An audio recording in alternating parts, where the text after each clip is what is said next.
Hello students, welcome to another class of economics. इसमें हम बात करेंगे रूरल डेवलपमेंट की। रूरल डेवलपमेंट है, उसमें क्या क्या स्टेप्स लिए गए हैं गवर्नमेंट के द्वारा और क्या क्या उनके बेनिफिट्स रहे हैं, क्या क्या डिसएडवांटेजेस रहे हैं। इसमें आपको कुछ डेट्स आएंगी, कुछ डेटा आएंगे, वो आपको याद करना है। कुछ इंस्टीट्यूशन के नेम आएंगे, बाकी इन्फॉर्मेशन है वो आपको समझनी ही है। तो चलिए स्टार्ट करते हैं हमारा चैप्टर। सबसे पहले कि रूरल डेवलपमेंट है क्या। तो रूरल डेवलपमेंट इंक्लूड्स वो सारे एक्शन जिसमें एक गांव है वो पीछे रह रहा है या फिर जिससे एक गांव का ओवरऑल डेवलपमेंट हो सकता है। तो रूरल एरियाज हैं, उनको डेवलप करने में कौन कौन सी प्रॉब्लम्स आती हैं। तो सबसे पहली प्रॉब्लम आती है कि जो ह्यूमन रिसोर्स है उसको कैसे डेवलप किया जाए, क्योंकि वहाँ पर लिटरेसी रेट बहुत कम है, लोगों के पास फाइनेंस की प्रॉब्लम है, लोग अवेयर नहीं हैं, गवर्नमेंट स्कीम्स हैं उनकी ज़्यादा अवेयरनेस उनको नहीं है। उसमें भी ह्यूमन रिसोर्स है, उसमें भी अगर हम देखें तो सबसे ज़्यादा क्या इश्यू है, लिटरेसी का सबसे ज़्यादा इश्यू है। और उसमें भी फीमेल लिटरेसी है, उसकी प्रॉब्लम ज़्यादा है क्योंकि फीमेल कम पढ़ी लिखी हैं रूरल एरियाज़ में। उसके अलावा एजुकेशन है, उस पर एक्सपेंडिचर करना और ये सब करने के बाद में स्किल डेवलपमेंट करना, क्योंकि जब तक एजुकेशन स्तर सही नहीं होगा तब तक रूरल डेवलपमेंट भी नहीं हो सकता। अच्छा, उसके बाद में हेल्थ है, उसमें किस किस चीज़ का ध्यान रखना पड़ेगा। एक तो सैनिटेशन और पब्लिक हेल्थ। पब्लिक हेल्थ अगर सही तरीके से अवेलेबल होगा तो एक हेल्दी लेबर फोर्स बनेगी और वो ही लोग काम करने वाले हैं खेतों में, उन्हीं से रूरल डेवलपमेंट होने वाला है। तो पब्लिक हेल्थ की रिक्वायरमेंट बहुत ज़्यादा है रूरल एरियाज़ में, क्योंकि इससे क्या होगा देखो, जो आउट ऑफ पॉकेट एक्सपेंडिचर है, आउट ऑफ पॉकेट एक्सपेंडिचर अगर कम होगा किसानों का तो वो जो बचे हुए पैसे हैं उनको एग्रीकल्चर है उसमें लैंड की प्रोडक्टिविटी इंक्रीज करने में काम में ले सकते हैं। उसके आगे ज़रूरत है लैंड रिफॉर्म्स की, क्योंकि लैंड रिफॉर्म्स जो 1950 से लेके 1990 तक किए गए थे उनसे जितना एक्सपेक्टेड था उतने रिजल्ट्स नहीं मिले हैं। उसके अलावा अगर हम स्पेशल बात करें तो पॉवर्टी एलिविएशन यानी कि गरीबी को कम करने के लिए स्टेप लेने की ज़रूरत है। उसके बाद में जो लिविंग कंडीशन है उसको इम्प्रूव करने की ज़रूरत है। कौन से सेक्शन के लिए, जो वीकर सेक्शन है, जो अफोर्ड नहीं कर पा रहे हैं उनके लिए। उसके अलावा अगर आप चाहते हो कि जो क्रॉप्स हैं उनमें हम ऐसा कुछ करें कि उसकी मार्केटिंग होने के बाद में फार्मर्स हैं उनकी इनकम इंक्रीज हो। तो बीच में क्या क्या करना पड़ेगा देखो, क्रॉप ग्रो करने के लिए इरिगेशन फैसिलिटी चाहिए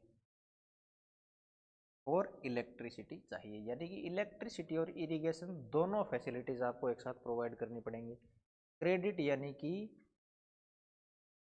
लोगों के पास फाइनेंस की प्रॉब्लम है, जब क्रॉप उगाई जाती है उस टाइम से लेके इन्वेस्टमेंट उस टाइम करना पड़ता है और फार्मर्स के पास आएगा जब सीजन कंप्लीट हो जाती है उसके बाद में।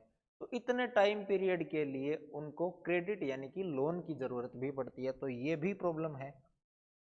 अब अगर प्रोड्यूस हो गया उसके बाद में बहुत ही व्यवस्थित तरीके से मार्केटिंग करने की ज़रूरत है। मार्केटिंग के लिए ट्रांसपोर्ट फैसिलिटी चाहिए और लंबे टाइम तक स्टोर करने के लिए हमें स्टोरेज फैसिलिटीज़ भी प्रोवाइड करनी पड़ेंगी।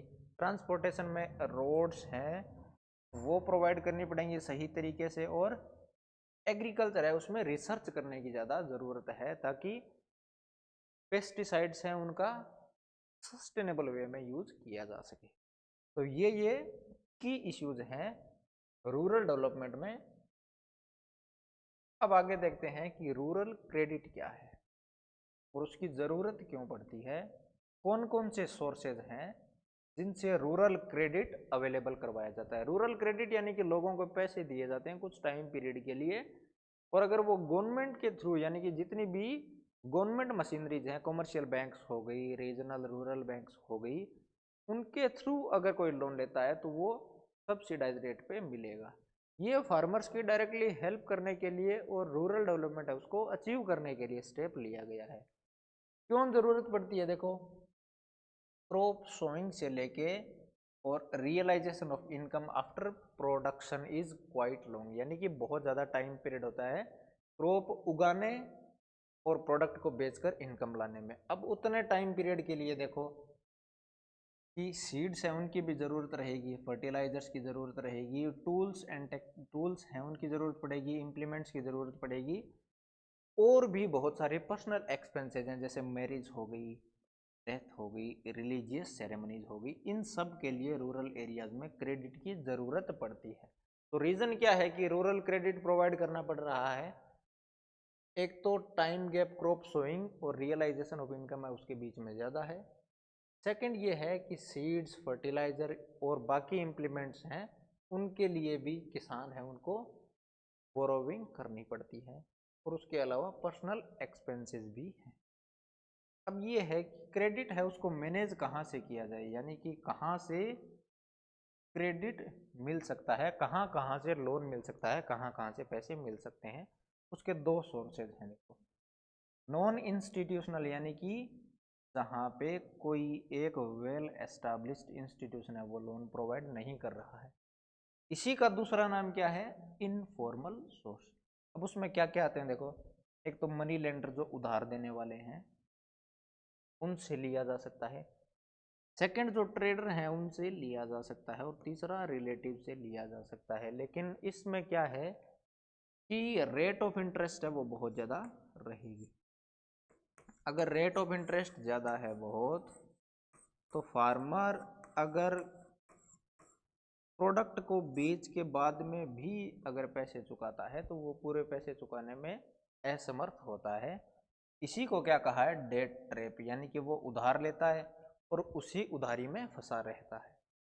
वहीं अगर इंस्टीट्यूशनल या फिर फॉर्मल सोर्सेज हैं क्रेडिट के, उनकी बात करें तो गवर्नमेंट ने कौन कौन से स्टेप लिए? एक तो कमर्शियल बैंक्स जितनी भी होगी, जैसे पंजाब नेशनल बैंक है, स्टेट बैंक ऑफ इंडिया है, ये कमर्शियल बैंक्स हो गई। उसके अलावा रूरल एरियाज़ को डेवलप करने के लिए रीजनल रूरल बैंक्स हैं उनको लॉन्च किया गया है, कोऑपरेटिव्स बैंक हैं उनको लॉन्च किया गया है, और लैंड डेवलपमेंट बैंक्स हैं उनको एस्टैब्लिश किया गया है। तो आपको क्लियरली पता होना चाहिए इंस्टीट्यूशनल कौन से हैं और नॉन इंस्टीट्यूशनल सोर्सेज कौन से हैं। अब आगे देखिए कि क्या क्या चेंज हुआ है over the period of time. कब से कब की बात कर रहे हैं? हम कर रहे हैं 1950 से लेटेस्ट जो भी इंफॉर्मेशन आपकी बुक में दी हुई है। तो देखिए, सबसे पहले कि रूरल क्रेडिट है उसमें बहुत ज़्यादा इंक्रीज हुआ है, और वो सबसे ज़्यादा होने का रीज़न क्या है? जब 1969 में, डेट याद रखनी है, 1969 में 14 लार्ज बैंक्स हैं उनको नेशनलाइज किया गया, यानी कि प्राइवेट बैंक है उनको गवर्नमेंट बैंक बनाया गया। अब 1951 है, उसमें अगर आप देखोगे इनफॉर्मल सेक्टर का क्रेडिट है वो 93% तक था। यानी इनफॉर्मल में क्या क्या आ गए? इनफॉर्मल में मनी लेंडर एक, सेकंड आपके हो गए ट्रेडर और रिलेटिव्स, यानी कि इनसे लोग लोन ज़्यादा लेते थे। अगर 2018 की बात करें तो उसका शेयर कितना हो गया? 93 से रिड्यूस होके हो गया 23%, यानी कि बचा हुआ जितना भी सोर्स है वो कहाँ से आ रहा है? इंस्टीट्यूशनल सोर्सेज से।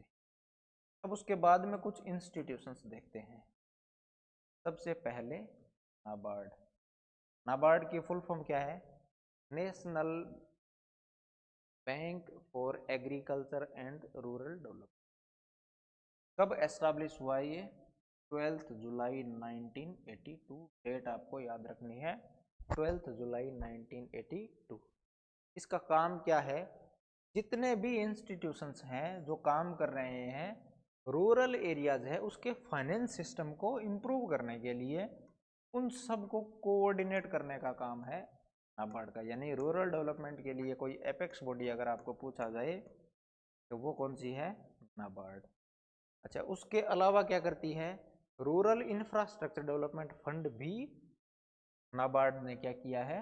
लॉन्च या एस्टैब्लिश किया है। किसकी हेल्प से? ये है RIDF, rural infrastructure development fund, RIDF। किसकी हेल्प से? एक स्विस एजेंसी की हेल्प से।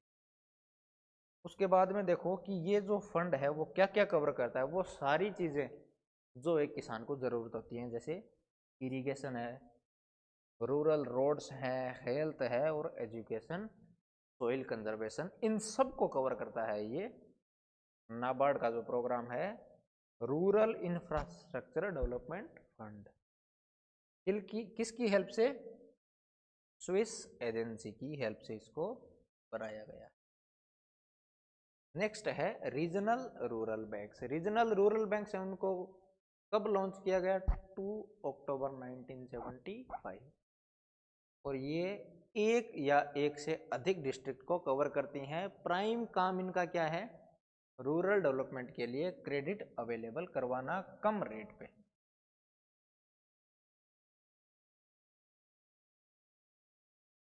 नेक्स्ट है सेल्फ हेल्प ग्रुप या फिर माइक्रो क्रेडिट। देखो, माइक्रो क्रेडिट अगर आपको पूछा जाता है तो देखिए इसका सीधा सा मीनिंग है कि ये क्रेडिट लिंक प्रोवाइड करता है किस किस के बीच में? एक तो हो गई आपकी बैंक और दूसरा हो गया सेल्फ हेल्प ग्रुप या फिर non governmental organisation.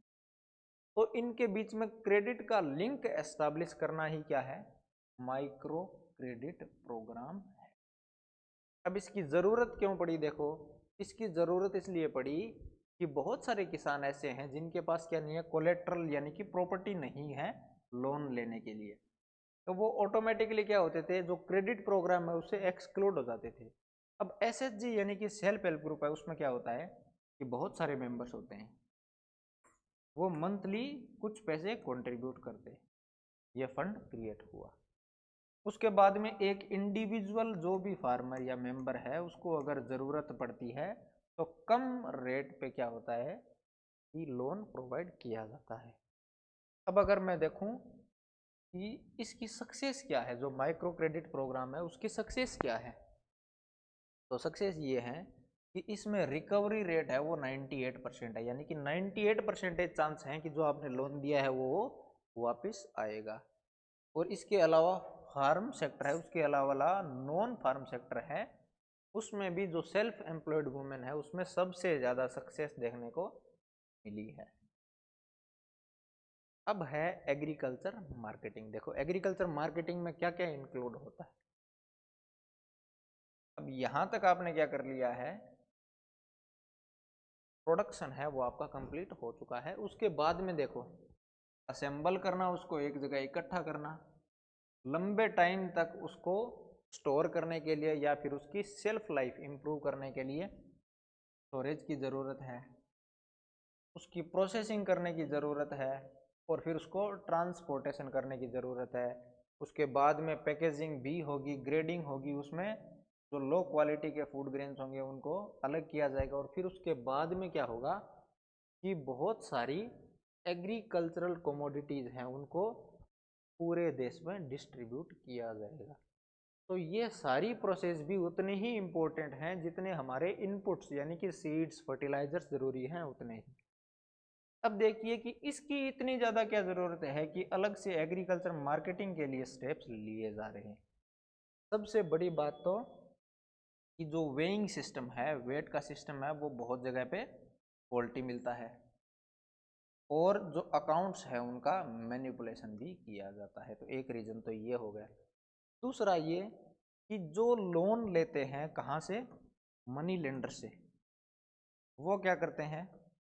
Money lender और ट्रेडर से वो क्या करते हैं कि पहले ही रेट डिसाइड कर देते हैं और वो रेट रहती है लो प्राइस। यानी कि ये लोग लोन तभी देंगे जब इनके द्वारा डिसाइड की गई प्राइस है वो फार्मर्स एग्री करेंगे तभी। तो फार्मर्स को एग्री फोर्सफुली होना पड़ता है कम रेट पे, यानी कि लो प्राइस है उस पे फार्मर्स को रेडी होना पड़ता है। उसके अलावा क्या क्या प्रॉब्लम्स हैं, ना स्टोरेज की अच्छी फैसिलिटीज़ हैं और ना ही बेटर प्राइसेस है। वो कैसे रियलाइज किए जाए, कैसे एक ट्रांसपेरेंट सिस्टम बनाया जाए, वैसा कोई सिस्टम बनाने की ज़रूरत भी है। अब देखिए गवर्नमेंट ने क्या क्या स्टेप लिए हैं एग्रीकल्चर मार्केटिंग को इम्प्रूव करने के लिए। सबसे पहले तो एक ऑर्डरली और ट्रांसपेरेंट मार्केटिंग कंडीशंस हैं उनके लिए जो मंडीज हैं और बाकी मार्केट्स हैं उनको रेगुलेट कर रही है गवर्नमेंट।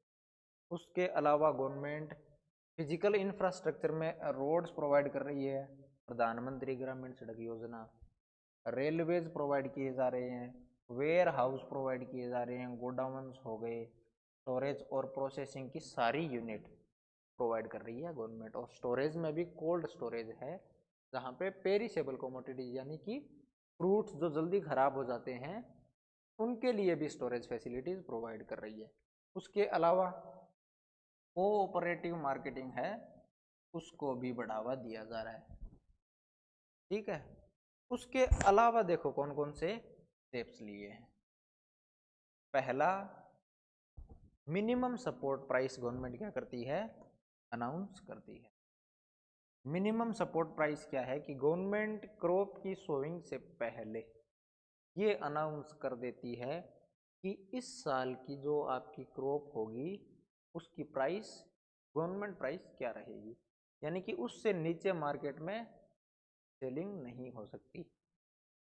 तो वो ये क्या है, ये वो मिनिमम प्राइस है जो अगर मार्केट में इससे कम प्राइस हुई तो फार्मर्स हैं वो डायरेक्टली जो मंडीज हैं उनमें सेल कर सकते हैं। उसके अलावा गवर्नमेंट ने क्या स्टेप लिया है, बफर स्टॉक मेंटेन कर रही है, किसकी हेल्प से, फूड कॉरपोरेशन ऑफ इंडिया की हेल्प से, यानी कि ग्रेन को स्टोर किया जा रहा है और वही जो फूड ग्रेन्स हैं उनको यूज किया जा रहा है किस काम के लिए, पब्लिक डिस्ट्रीब्यूशन सिस्टम यानी कि राशन शॉप्स हैं उनके थ्रू फूड सिक्योरिटी है उसको भी सिक्योर किया जा रहा है।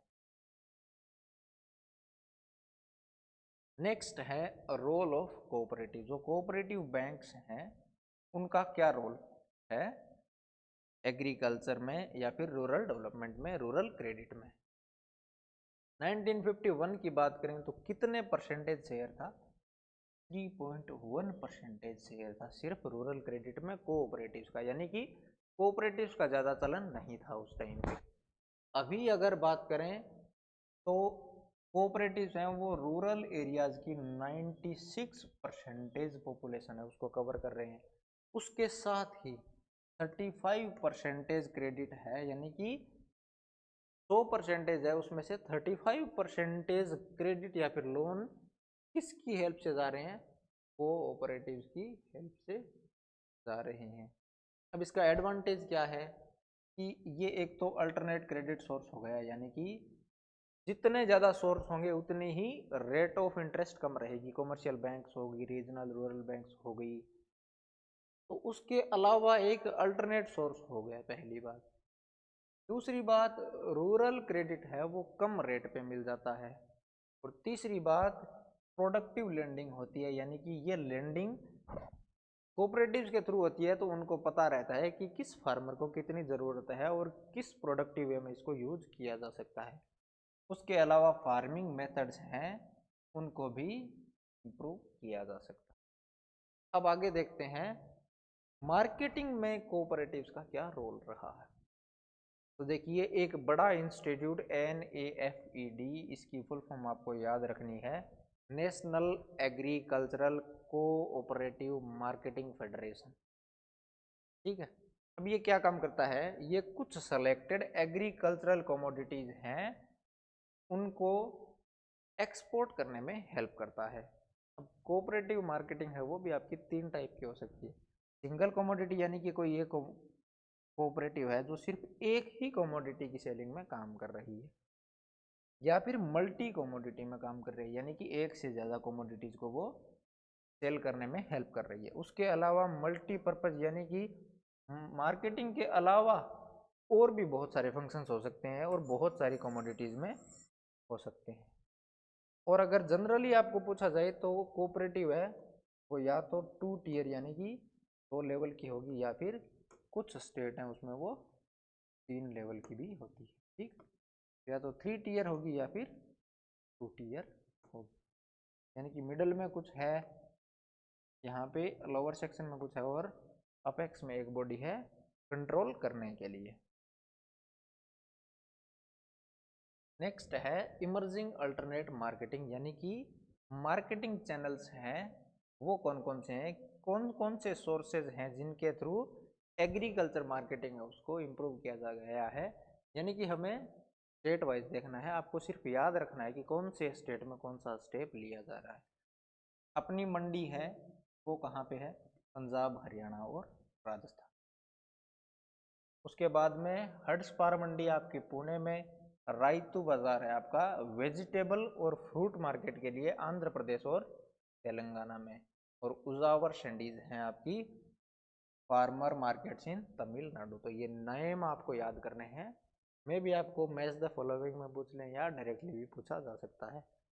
अच्छा, उसके अलावा आपकी एमएनसीज हैं, मल्टीनेशनल कॉरपोरेशंस हैं, वो भी पार्टिसिपेट कर रही है किसमें, मार्केटिंग में, और उसकी वजह से कॉन्फ्लिक्ट भी हो रहे हैं। आपने पीछे देखा होगा पेप्सिको कंपनी और जो पोटैटो कल्टीवेटर्स हैं उनके बीच में कॉन्फ्लिक्ट भी हुआ था, यानी कि एमएनसीज भी अप्रोच कर रही हैं। अब है एग्रीकल्चर डाइवर्सिफिकेशन, यानी कि डाइवर्सिफिकेशन का मीनिंग है कि हमें क्या करना है कि जो ट्रेडिशनल मेथड है एग्रीकल्चर का उससे शिफ्ट होना है, डाइवर्सिफाई करना यानी कि वैरायटी इंक्रीज करना है एग्रीकल्चर में। अब ये की जा सकती है दो तरीके से, या तो क्रॉपिंग पैटर्न है यानी कि किस टाइप की आप क्रॉप उगाते हो, किस टाइम पे कितनी क्रॉप उगाते हो उसको चेंज किया जाए, या फिर जो वर्क फोर्स है उसको शिफ्ट कर दें हम एग्रीकल्चर से बाकी बचे हुए एलाइड सेक्टर हैं, यानी कि लाइव स्टॉक हो सकता है, एनिमल रियरिंग, पोल्ट्री हो सकता है, और फिशरीज हो सकता है, लेदर इंडस्ट्री हो सकता है, डेयरी इंडस्ट्री हो सकता है, और इसके अलावा नॉन एग्रीकल्चर सेक्टर है उसमें भी हम क्या करें, वर्क फोर्स है उसको शिफ्ट करें। यानी कि डाइवर्सिफिकेशन दो तरीके से किया जा सकता है। अब डाइवर्सिफिकेशन की ज़रूरत क्यों है, क्योंकि अकेले एग्रीकल्चर पे डिपेंडेंट रहेंगे उससे इनकम जनरेट नहीं होनी है, और साल के जो कंप्लीट ईयर है उसमें एग्रीकल्चर है उसमें एम्प्लॉयमेंट मिलता भी नहीं है। तो सस्टेनेबल लाइवलीहुड है वो लोगों को देने के लिए, यानी कि लोग पूरे साल सही तरीके से सस्टेन कर सकें खुद की इनकम को, उसके लिए हमें एग्रीकल्चर को डाइवर्सिफाई करने की ज़रूरत है। अब देखते हैं कि स्कोप क्या क्या है डाइवर्सिफिकेशन में, कहाँ कहाँ पे डाइवर्सिफिकेशन किया जा सकता है।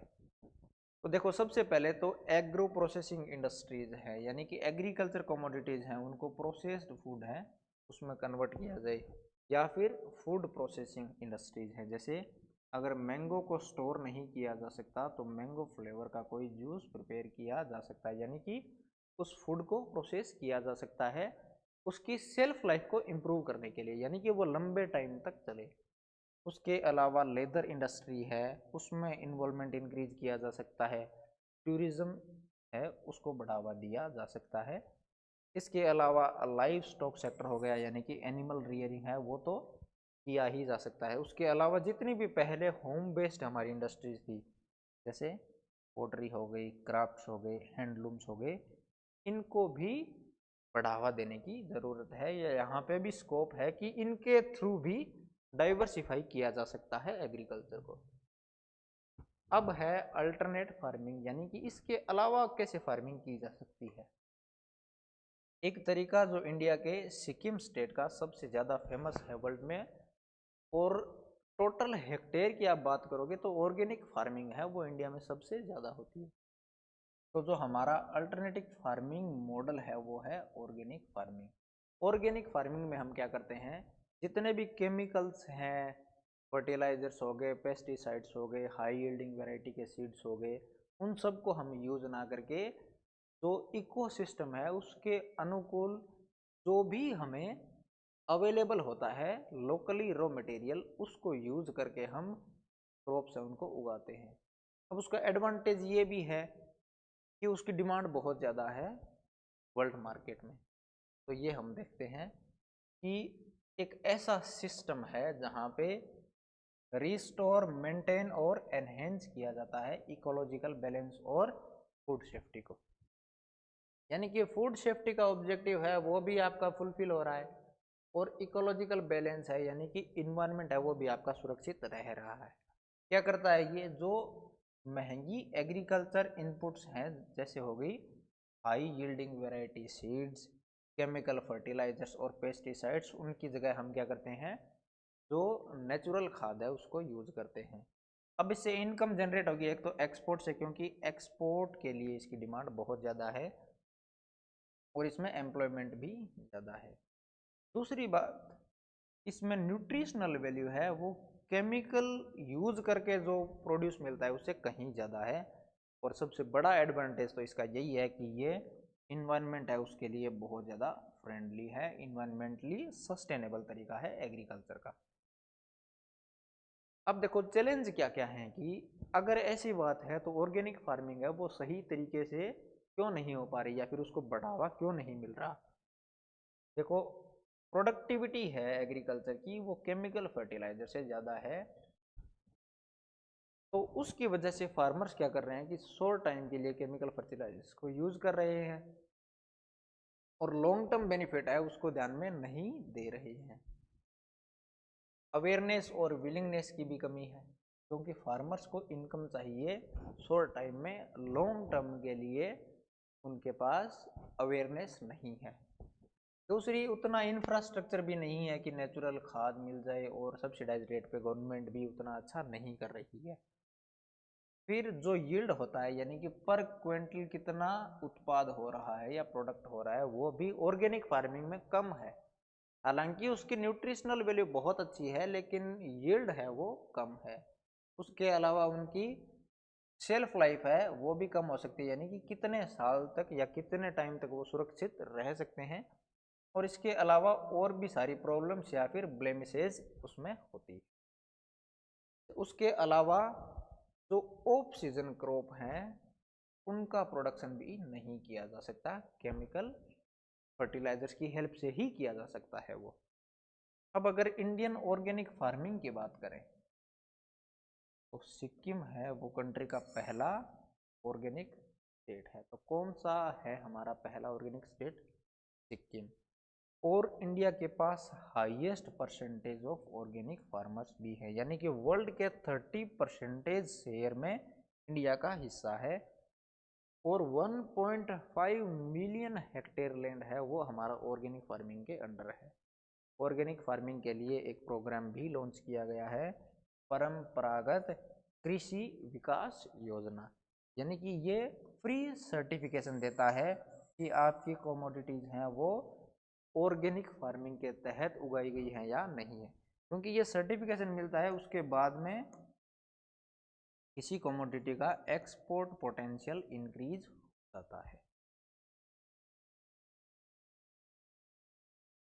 तो ये था आपका रूरल डेवलपमेंट से related chapter. Thank you for listening patiently. Have a great day.